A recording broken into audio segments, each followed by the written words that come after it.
Good evening, everyone. I'm going to call meeting number 6 of fiscal year 22 of the Westborough Advisory Finance Committee to order.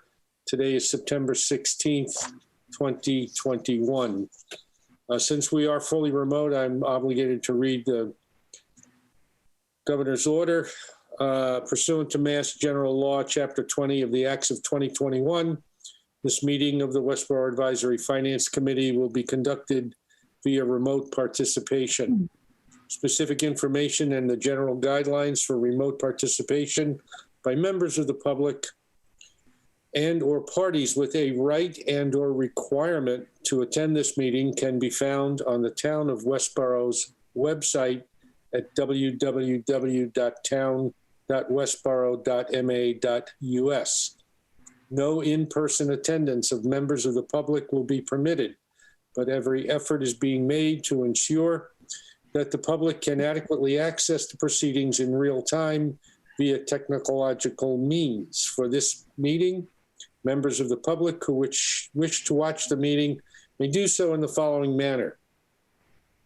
Watch live on www.youtube.com/Westborough TV or on Westborough TV, Verizon Channel 28, or Charter Channel 192, or watch a recorded version of on the website westboroughTV.org under the Government tab, Meetings on Demand.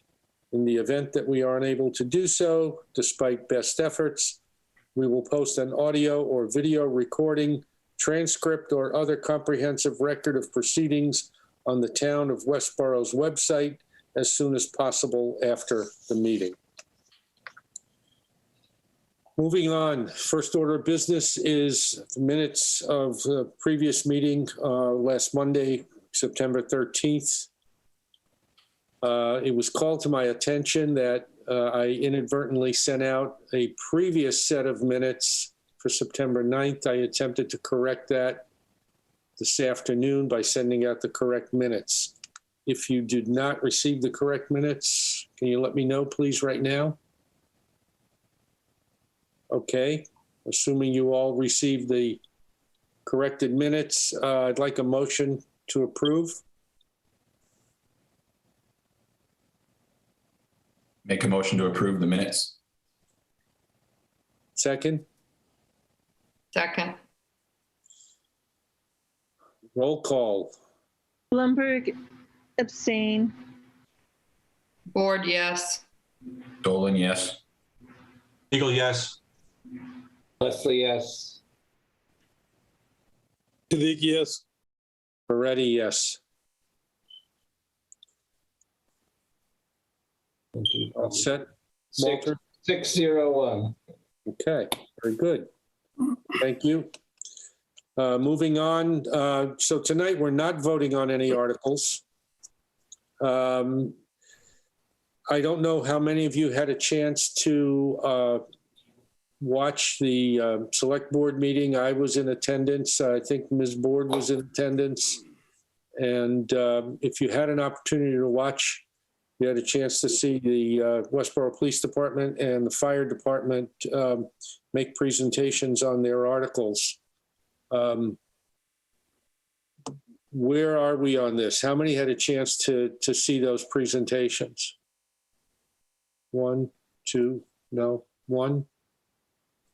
I will review it recorded if that will save them from having to come in or appear. I also have a, by the way, the police department was kind enough to send me a copy of the presentation. So since we're not voting on it for a while, at least not until after the warrant closes, I can send you all a copy of that. It's good to put it in context because there's a lot of data in there. So let me try to give you a little bit of context, and when you have a chance to review it, we can discuss it again at perhaps the next meeting on Monday evening.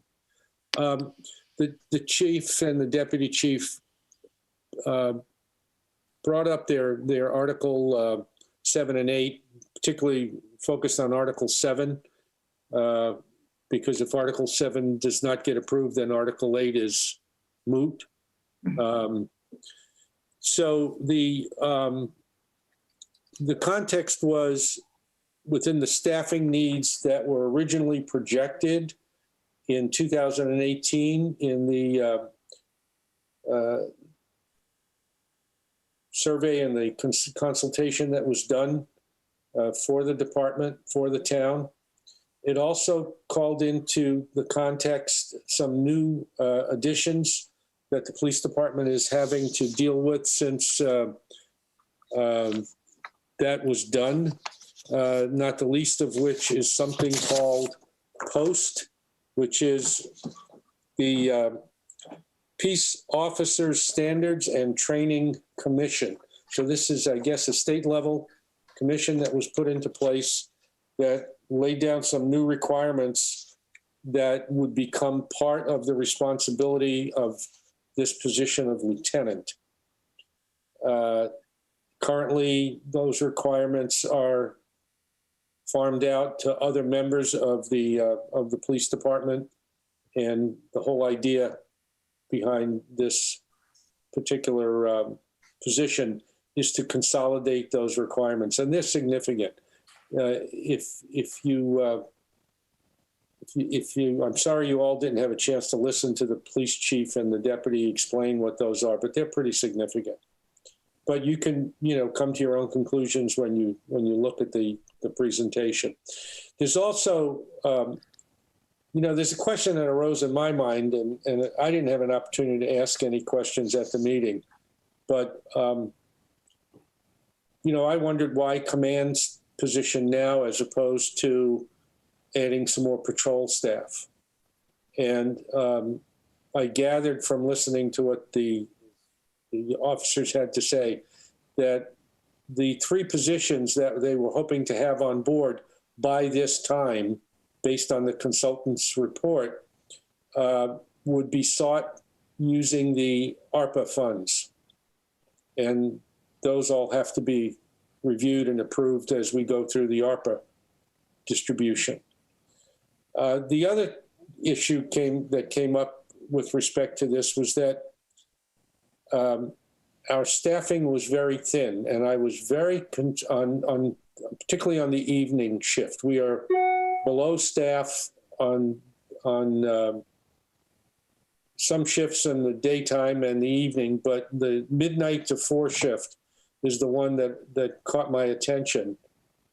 And part of the responsibilities of this new position would be to supervise that evening shift, or that nighttime shift, let me say. And I want to choose my words carefully here because I was very surprised at some of the comments. There are some things going on in Westborough, and I'm going to guess it's particularly along the Route 9 corridor that does require attention of patrol staff at night.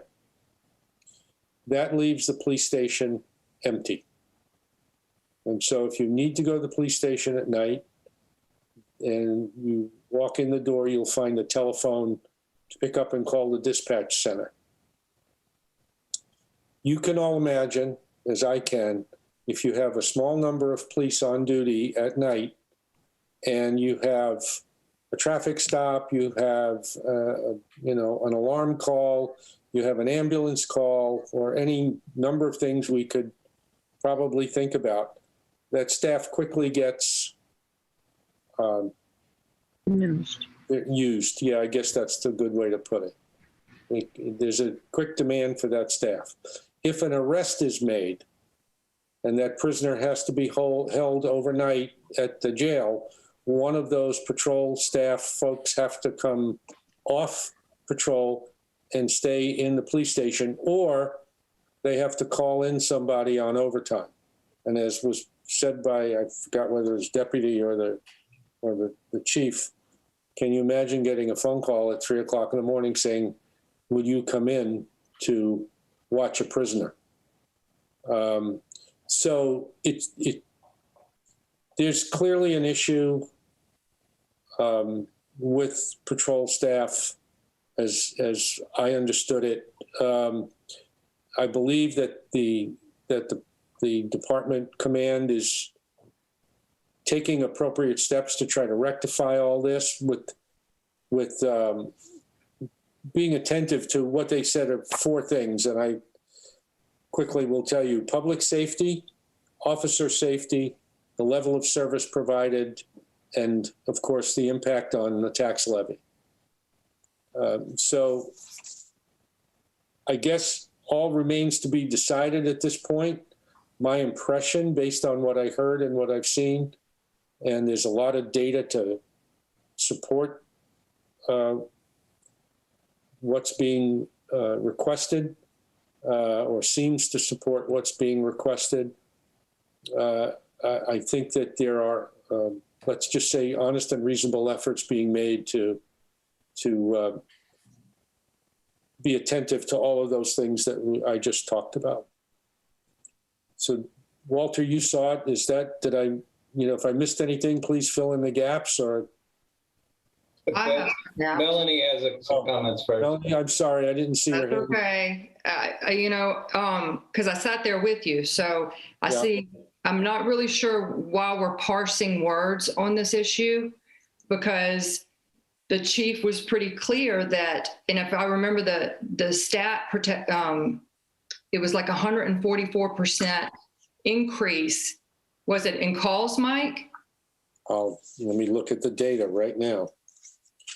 I'm pretty sure that was the percentage.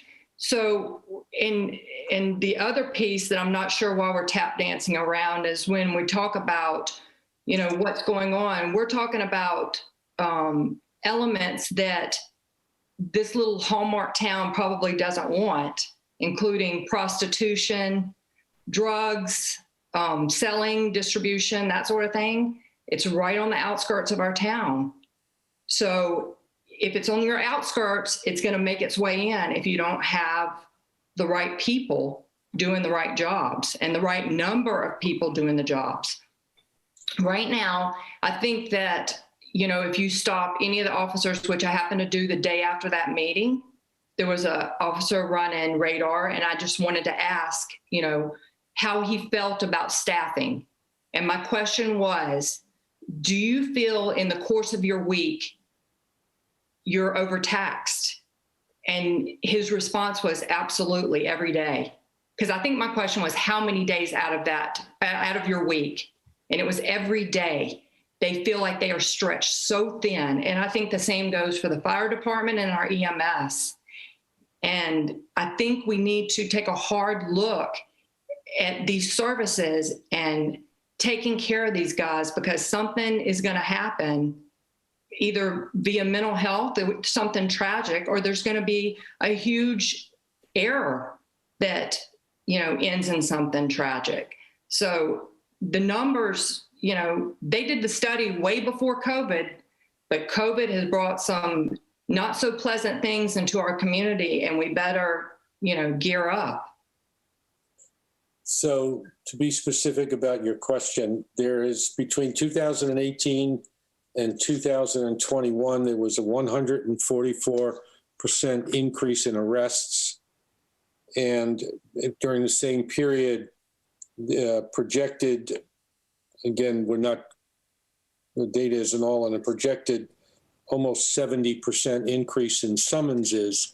And it was brought up that some of those summonses could actually have been arrests. The trend lines are all up. The trend lines are up in incident reports. They're up in arrests. They're up in criminal summons. The other thing that was pointed out is that, there's a lot of training requirements laid on the department and each of the officers, and training takes time. And when you have an officer in training or a class of some kind, it often equates to time off patrol. So those are real issues. Mike, I just Go ahead, Walter. I'm sorry. throw in my sense. First, I would really recommend people watch the Westborough TV. I thought the chief and made a compelling case, but it's also very informative and interesting. They made a compelling case for the need for the administrative help based on the, there's a lot of requirements on them for documentation and things.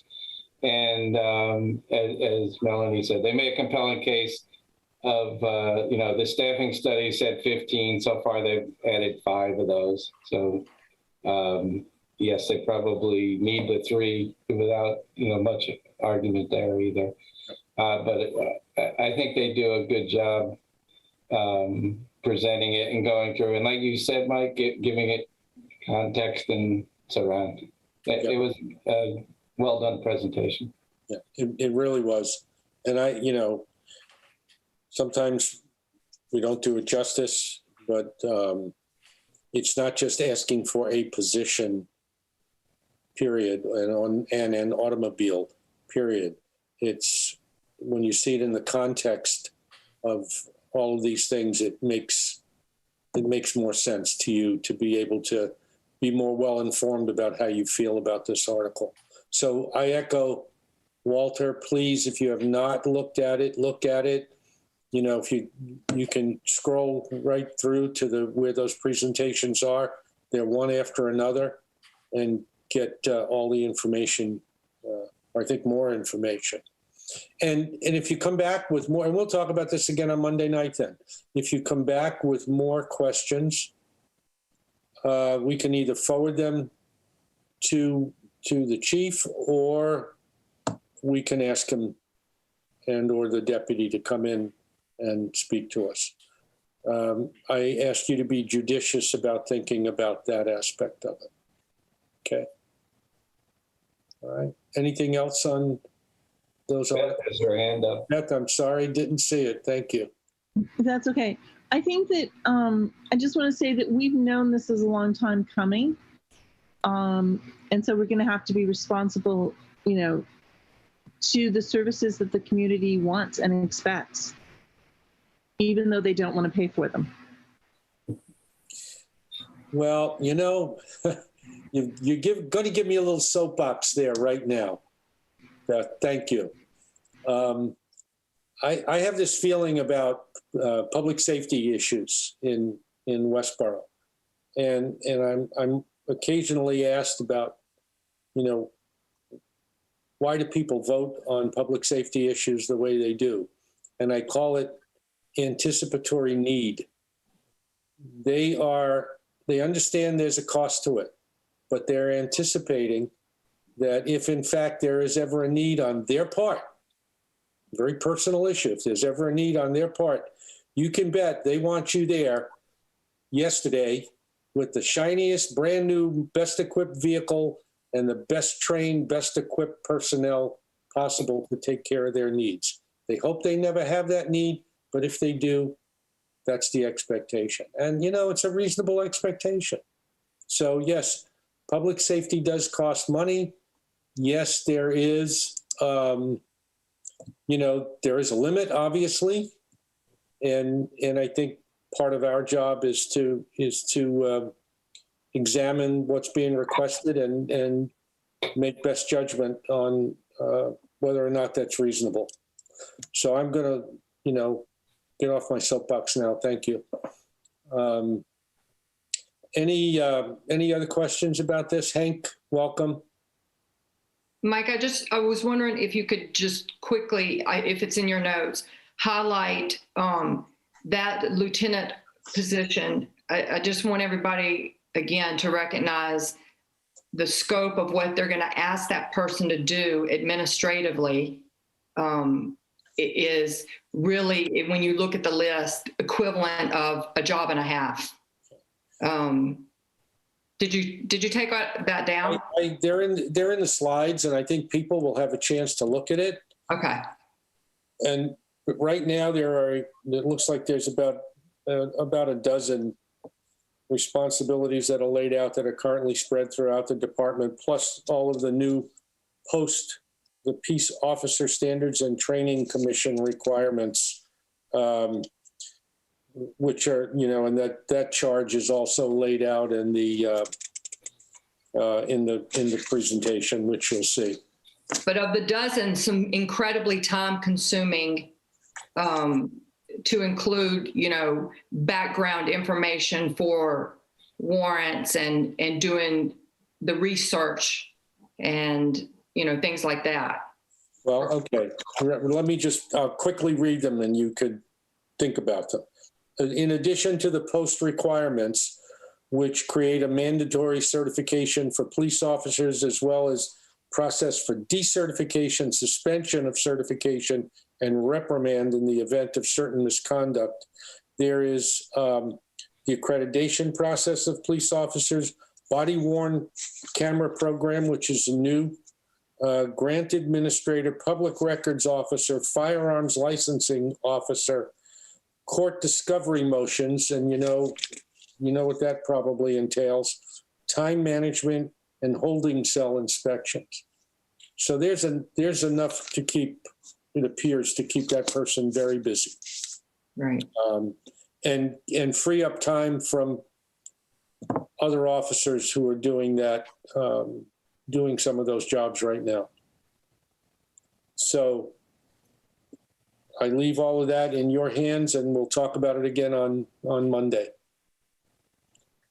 Hank, I'm glad you made it. I was going to, I'm going to skip to the fire department, Hank, before I come back to you. So Melanie, can you give us an update on what you heard from the chief and the deputy chief? Sure. So Article 12 had to do with fire alarm infrastructure. And again, to Walter's point, I actually found this really interesting. I don't know why, but I did. So the chief did a presentation with regard to the origins of the fire department and how originally pull boxes were tied to buildings. Decoders were used to figure out exactly where a fire was. And then around 2006, we went to a radio system, which was the upgrade. So in the interim on utility poles, and you can probably see it when you're riding around now, some of the poles have been replaced by National Grid, but they left, let's say, a quarter of the pole at the top because of this copper wiring associated with the antiquated stuff that was around from long ago. At one point, we as a community, our fire personnel was going out and trying to remove the wire, which, is really against OSHA standards, and they weren't necessarily, it's a very dangerous job when you look at all the wires that are associated with some of these poles. So this particular warrant has to do with getting that wire down. They've got a quote. He's going to get 2 additional. His objective is to get 2 additional before the warrant. Obviously, if someone comes in at a lower cost, we would go with that. But right now it's a company called Fire Tech Services. They're asking for around $19,000 to remove what's the equivalent of like 18 miles of copper wire spread out through our community. It's 94,000 feet, I think. With that, then we also have to do dumpster and disposal, and then police detail that's going to be necessary for when they're working on these poles to get the old stuff down.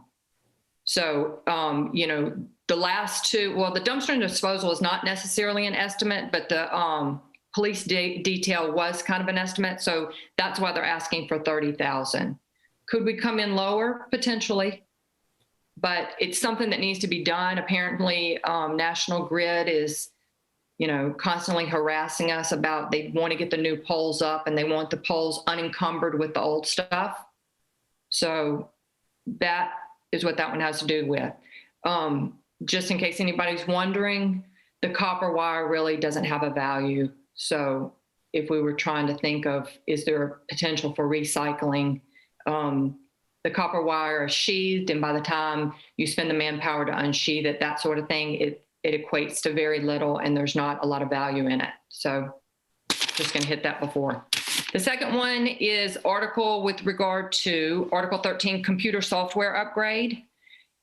What we had been using, it appears to be, was connected with the police department, and it was more geared toward police work versus what fire and EMS do. But so in 2016, when we went to the joint dispatch, they were sharing, but the fire-based program, the new stuff that they're looking at is it will do a lot of things. And one of the, I'm just going to highlight what I thought was the coolest. It's called Community Connect. And what it does is it reaches out to both businesses and residents and allows residents to give either garage codes or locations. And it's kept, obviously this is confidential information, but if you had any sort of emergency in your home versus busting down doors and stuff, if you have this information in, they can pull it up and access through your garage is as one option versus, you know, again, busting windows, doors, whatever they need to do to get into the house if there were an emergency. They talked about the cybersecurity connected with this new software and how difficult it is to hack.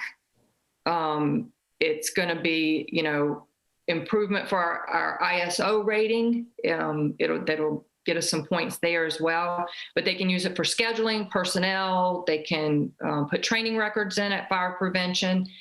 You know, it just sounds like a overall good thing. And if at some point, if we go to a regional dispatch, which apparently there's been conversation of this software is compatible with other agencies if they choose a different one. They are saying, though, this one that has been selected is the gold standard.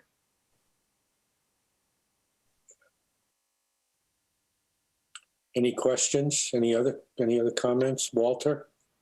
Melanie, just one thing. I thought, maybe I saw it wrong, but I thought that quote was for 10K. It's for 19K for fire tech or whatever it's called. No, when I took notes, there's those additional, and then he said that's why I thought there was mention of that's why we're asking for around 30,000. So my question was going to be if the quote was at 10, how did we get all the way to 30? But if it was 19, that makes a lot more sense. Yeah, the quote was at 19. Okay. The dumpster and then the other, the other. Yeah, then it adds up. It does add up. The other way, it was just such a big number. However, they thought, remember they had discussion of 2 additional quotes, and there is that potential that 19 could go lower. You never know. Possibly. It sounds like a lot of work. It does sound like a lot of work. It looked like a lot of work when they showed the shots of the poles. So I guess, again, my comment would be, I thought it was worthwhile watching. The thing I thought was interesting about the software is that the police will still continue to use the software they're using. They work together. The software, it works together. But this wasn't an all-encompassing, did everything for everybody. And I think they also said at some point they might even add the ambulance itself is done on a separate piece, and maybe that would come in. And it is notable from a finance committee point of view, as it says in the warrant, there is an annual fee to these sort of things, as you would expect, but that's what keeps you always up to date, right? With the latest, greatest, I guess. And again, just like the police chief, I would say they made a good case, certainly for both of these. There's a lot of things they're doing on paper now, which would make more sense. The software struck me sort of like for fire departments, sort of like Salesforce is for a lot of companies. It covers a lot of functions you need to do for training records and people taking time off and doing all sorts of things. And it seemed like it covered a lot of ground. And what I thought was interesting about this pull box wires, I always thought it was the telephone and cable companies holding up, taking down those extra chunks of poles, but they do it in sequence from top to bottom, and our fire lines are above the cable fiber. So it sounds like we're actually holding up a lot of those. So that seemed like a necessary thing. You're going to have to do it sometime, and seemed like they had a good plan for that.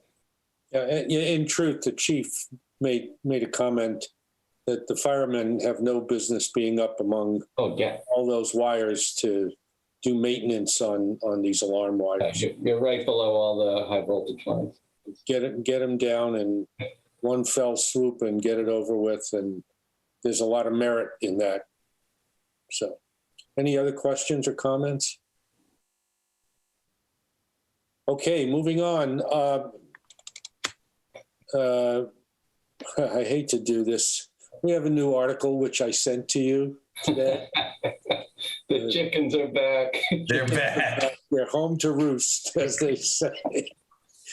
Are there any questions? It looks like a pretty straightforward article. Are there any questions on that one? Do you want me to give some quick background? If you'd like, John. Yes. Yeah. The quick background is that part of the process of after town meeting, the town clerk sends the results of the town meeting for the things that need to be approved by the Attorney General, the Attorney General's office.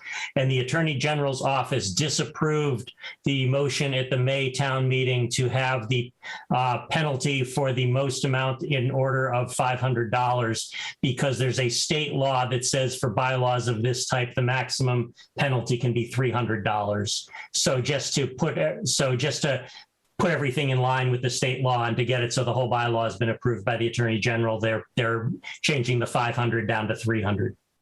So can I ask John why our town council doesn't know that? I don't know. I was going to ask that myself, but I haven't heard the answer. So Okay. I will try to find out. I think it was just something that they missed, but I will ask why that wasn't caught ahead of time, but I'm sure they're probably embarrassed by it. So. Does anybody find that scrambled? Oh, jeez. Okay. Oh, the egg? I had Oh, I had to get an extra. Come on. You know that was good. no. That was good. I Thank just didn't realize what you were doing at first. I'm slow. Okay, moving on. I have a quick question. Yes. What's the current status of this? Does that mean none of it can be enforced until? No, I think it just means that one. I think it was only that one line that was not allowed. Okay, thanks. Yeah. Okay, we had some questions on the articles on the Recreation Department and golf course requests. Hank, can you bring us up? I met with the Recreation Department to talk about the articles. Let me go using the new numbers. Let me get to the new numbers. I think the new numbers are 10 and 11, but I'm not sure. 9, 10, and 11, Hank. Yeah, but let's talk about 10 and 11 first. Item number 10, pretty much most, if not all, the business we do at the golf course is done with credit cards. For some reason that I'm not quite clear about, the credit card expense was not included in the budget, and we need to pay the credit card expense. We need to adjust the budget. Again, we're in the middle of a transition from having a contracted golf course manager or golf pro to having a town employee, and my guess is this was missed as part of that. The pump system, the pump system was on the capital plan for the golf course. I don't believe the capital plan had been reviewed by the capital review committee, but it was on the list of the golf management committee that they'd have to replace it in FY23. Unfortunately, it failed in FY22, and we can't run the golf course. We repaired it, patched it up, but it's no longer reliable. You can't rely on it. You will not make it through the FY23 season without it. You got to fix it before the spring of FY23, which is calendar 22, spring calendar 22. So you need to go spend the money to fix it, or else you're not going to have a sprinkler system. If you don't have a sprinkler system, you don't have a golf course, because the golf course will burn out and nobody will play it. Hank, is this a water pump? What kind of pump? Is it? This is a pump that pumps water. I didn't go into the details of what the scope of this That's is. enough. I just, But we basically draw water from the from Mill Pond up into a holding basin at the golf course, and then we have another pumping system that pumps it out to a bunch of sprinkler heads spread out all over the golf course to irrigate the entire golf course. And pretty much any golf course in this part of the world has to be irrigated if you want it to survive most summers. This summer kind of being an exception. we go. I have a question. Maybe this is answered in Article 9, but how the 50,000, they have the 50,000 plus the amount that they need for Article 9 to pull from that fund. That adds to the complexity of the question.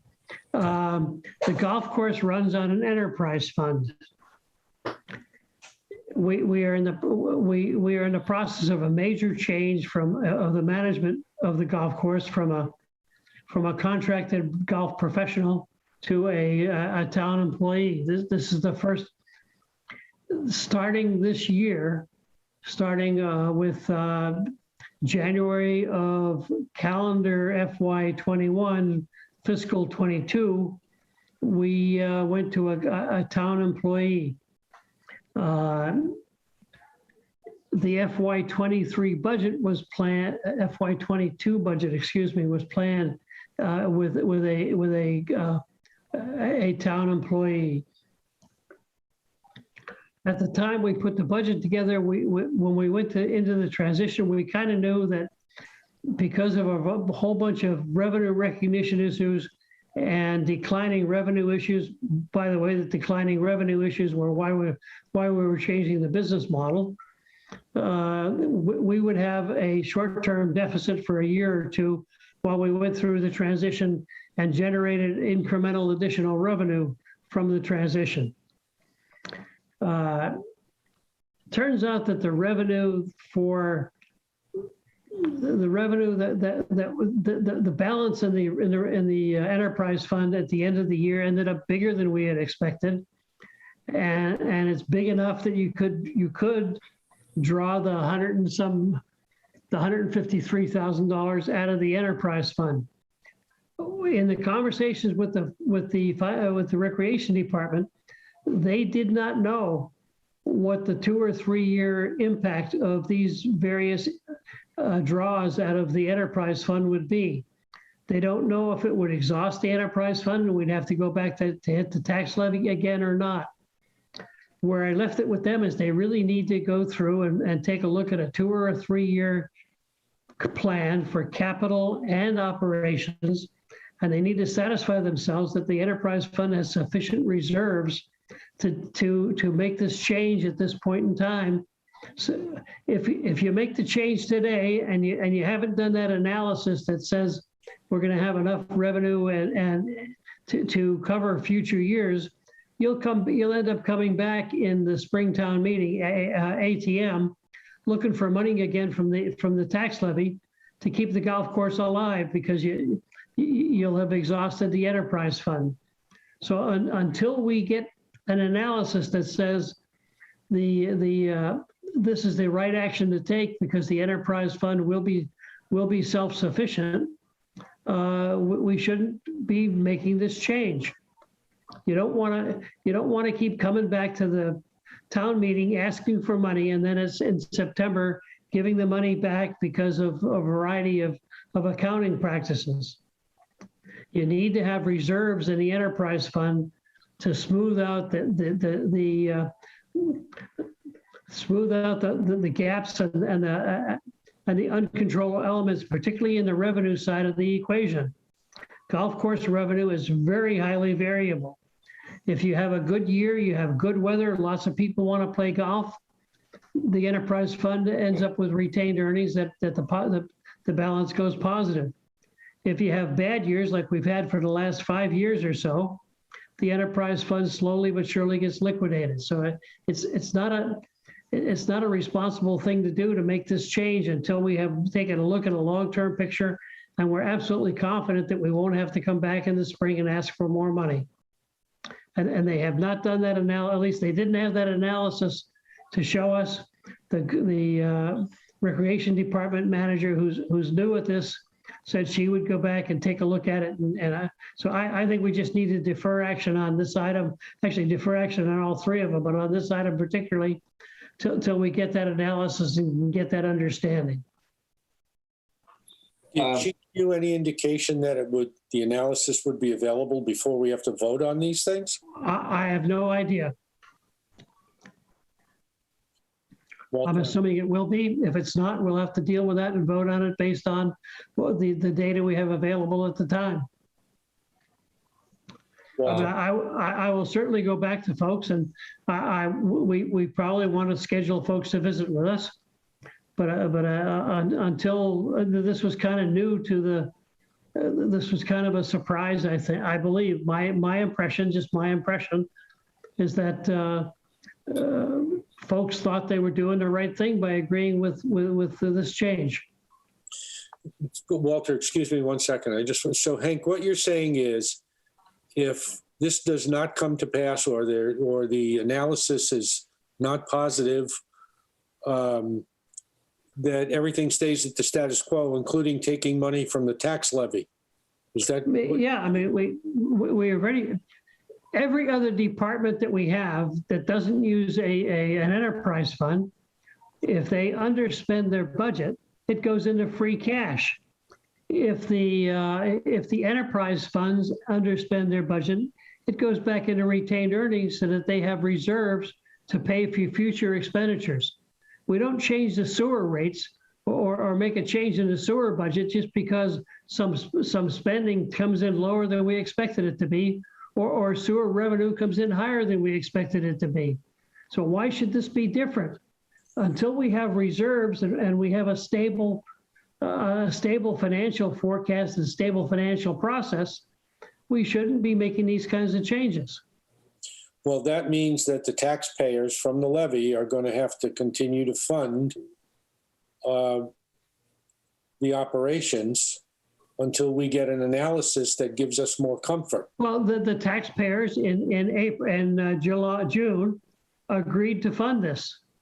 And now we're talking about giving it back because but I believe we're giving it back without, I have not been able to see the adequate analysis that says it's a really good 3-year strategy as opposed to a 1-year strategy. It's clearly a good 1-year strategy, not clear that it's a good 3-year strategy.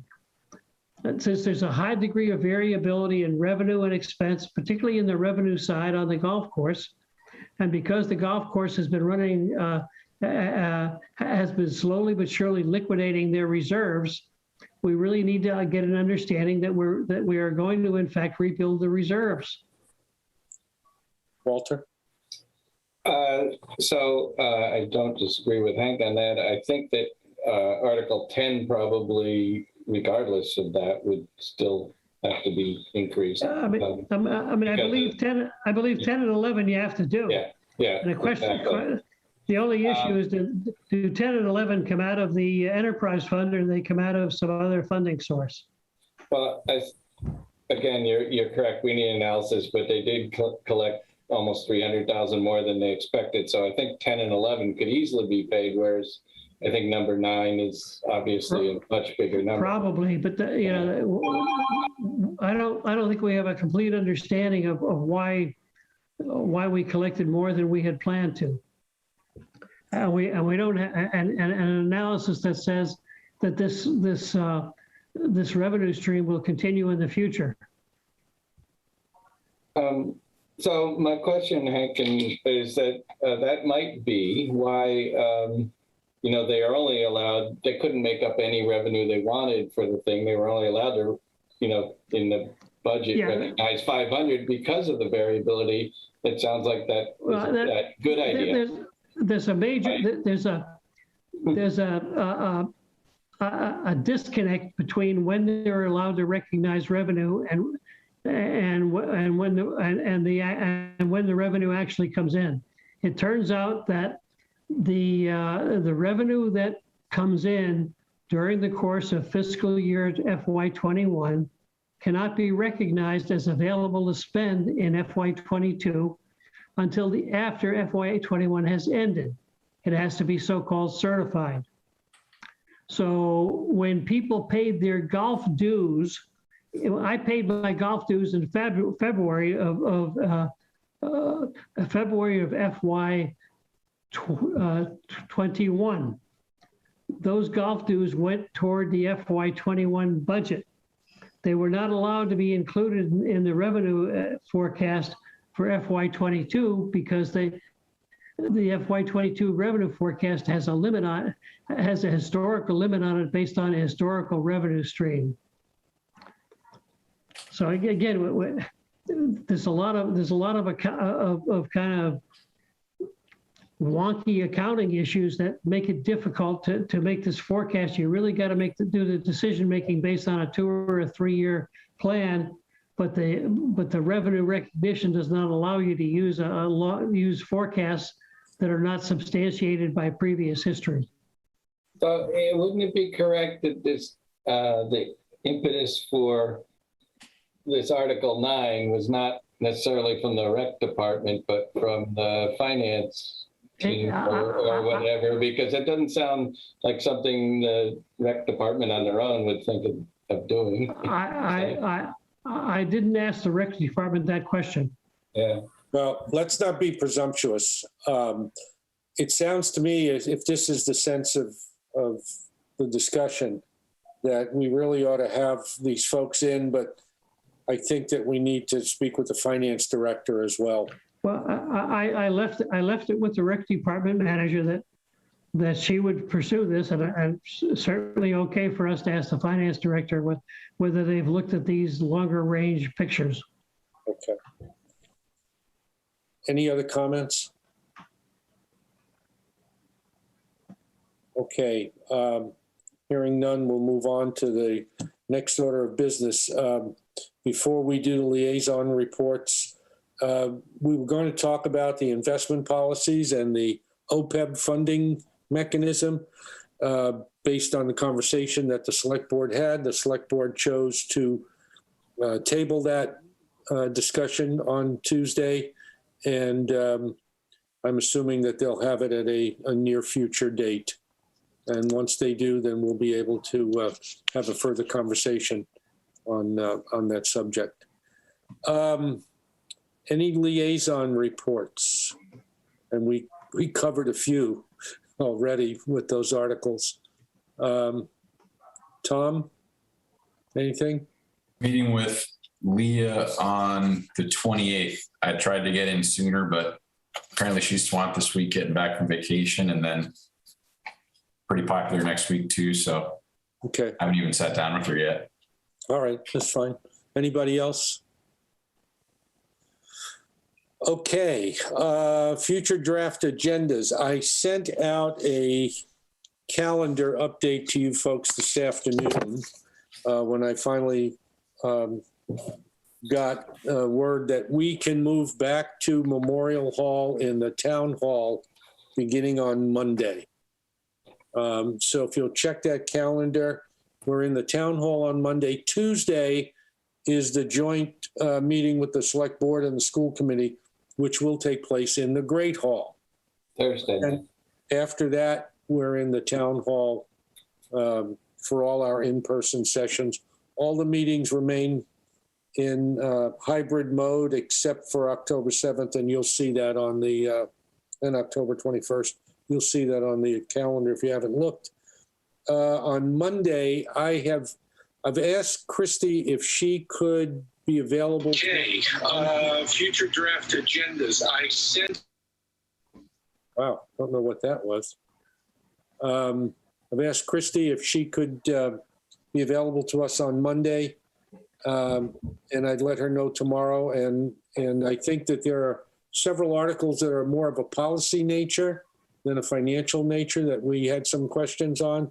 We can ask her to help us out, and she could come in remotely because it's a hybrid meeting if she chooses. Sounds like we're going to need to see the finance director at some point. We don't have a lot of time for that. And Tom, you said she was wrapped up this week? She was out of the office last week, and then was quick to say she's got a lot on her plate this week and prepping for next Thursday's in-person meeting. So Leah she was quick to respond, but said, hey, not this week. Okay, I'll reach out and see what we can do with that. When I speak with Christy, I'll make mention of that. So next Monday, we plan on talking about, we're coming back on the police articles. We plan to meet with the town manager on those other articles that are policy in nature. And then we have that joint meeting with the select board on the 23rd. Schools are coming in still on the 27th, and zoning is still coming in on the 4th of October, Paul? Is that correct? Yeah. And then we'll see about rec and finance director. Any questions on the calendar? I have a comment or statement, I guess, on the 23rd. Since I assumed I'd be able to attend remotely, I have another meeting that I was going to do both at once remotely. So I probably won't be able to be there in person. If that happens, I'll either watch it in real time or shortly thereafter. I have no guidance on that yet, and from Christy on. Okay. And I know that traditionally that this meeting has been the joint purview of the chair of the select board, the chair of the school committee, and the chair of this committee. And I'm waiting for Alan Endenberg to reach out and pull that all together. So we three are supposed to meet at some point. So I may not be able to attend as far as voting or whatever like that, but I'll be in attendance for information. Yeah, I'll find out from Christy if there's a remote capability to it. Okay, Thank you. I'll let you know. Any public reminders? Michael, just to clarify, Yes. the meeting on the 23rd is the FY23 summit, right? Correct. It's not an it has nothing to do with FY22 STM warrants. It's all about the FY23 ATM warrant. My information is the same as yours, Hank, and that's what I understand. I did hear at the selectmen's meeting that there might be some conversation, I'm sure there will be, of the ARPA funds or of the ARPA process. And that whether or not we're talking about FY23 or not, that's an important discussion to have. And I think it will be had. I will tell you, the last time I saw anything on that, we're getting in $5.6 million, and the departments were invited to make proposals. And the last time I saw it, that those proposals were in the neighborhood of $11 million. So, yeah, there is a demand out there. Let's put it that way for those funds. Anyway, the process on those has to be worked out.